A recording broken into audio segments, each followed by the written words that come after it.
এই হেয়ার প্যাকটা একবার মেখে দেখো, একদম মন্ত্রের মতো কাজ করবে। চুল হয়ে উঠবে ঝলমলে উজ্জ্বল, আবার নরম হওয়ার সাথে সাথে চুল পড়াও বন্ধ হয়ে যাবে। আর মাত্র 3টে বাড়ির উপাদান দিয়েই করে ফেলবো। প্রধান যে প্রাকৃতিক উপাদানটা লাগবে সেটা হলো জবা পাতা, তাও আবার 15 থেকে 20টা। হ্যাঁ, সেটা হতে হবে কিন্তু লাল জবা আর লাল জবার পাতা। সবগুলোকে খুব ভালো করে ধুয়ে নিয়ে একটা বাটিতে কিছুটা পরিমাণ জল নিয়ে এই জবা পাতাগুলোকে বেশ কিছুক্ষণ ধরে চটকাতে থাকবো। চটকে চটকে যখন এর মধ্যে দিয়ে ফেনা বেরিয়ে আসবে, তখনই তৈরি হয়ে যাবে চুলে মাখার জন্য আসল উপাদান।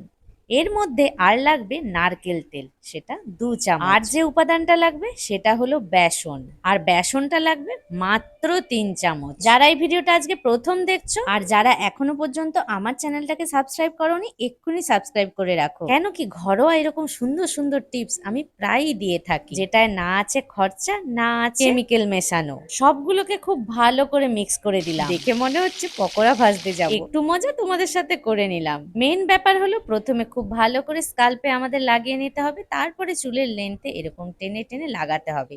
পুরো লাগানোর পরে স্কাল্পেও ভালো করে মাসাজ করব, চুলেও খুব ভালো করে মাসাজ করব। কম বয়স থেকে বেশি বয়সী ছেলে মেয়ে উভয়ই করতে পারবে। মেখে 40 মিনিট রেখে ভালো করে শ্যাম্পু দিয়ে ধুয়ে নেব। এই ভিডিওটা পুরো ডিটেলসে যদি দেখতে চাও তাহলে নিচে ক্লিক করো আর ফুল ভিডিও দেখে নাও।